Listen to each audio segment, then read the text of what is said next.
The government, he asserted, is defined by its role to wield the sword against wrongdoers, not to act as a charity. Crockett's response here was a masterstroke of theological precision. She simply said, "I'm actually glad you brought up Romans 13. She didn't run from the verse, she fulfilled it. She read the full context, Romans 13, 7-10, right after paying your taxes. Paul says, owe no one anything, except to love each other, therefore. Love is the fulfillment of the law." She paused, the room silent. So, if a government collects taxes to care for those in need, isn't that an act of love? And is an act of love not consistent with Scripture? She pressed on, hitting him with Romans 15:1. We who are strong have an obligation to bear with the failings of the weak. She argued that the social safety net is the physical embodiment of the strong supporting the weak. She pivoted to the actions of Jesus himself.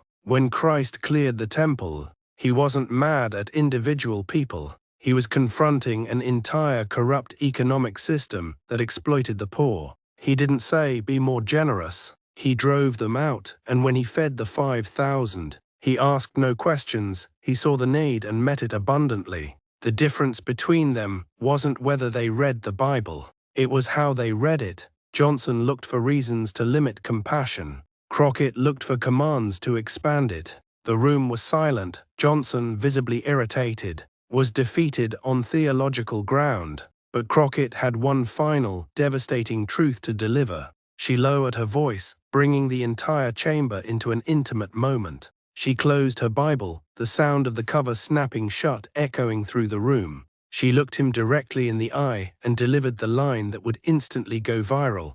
My grandmother once told me something about the Bible. Baby, she said softly, the devil can quote Scripture too. The difference is in the heart behind the quoting. The room froze. The silence was not empty. It was reverent, charged, and utterly unforgettable. She had just accused the speaker, indirectly but undeniably, of using Scripture with a corrupt intent. Johnson, out of options, gave a stiff nod and abruptly called a 30-minute recess. He retreated. The tables had completely turned. The moment he tried to judge her faith, he stepped directly into a scriptural trap set by her grandmother's wisdom. What followed was extraordinary. Lawmakers from both sides of the aisle began checking their Bibles. The debate, for a fleeting moment, shifted from partisan lines to genuine moral reflection. Crockett didn't just win a debate. She reclaimed the moral high ground in the nation's highest chamber, reminding us all that the Scripture we read should serve justice,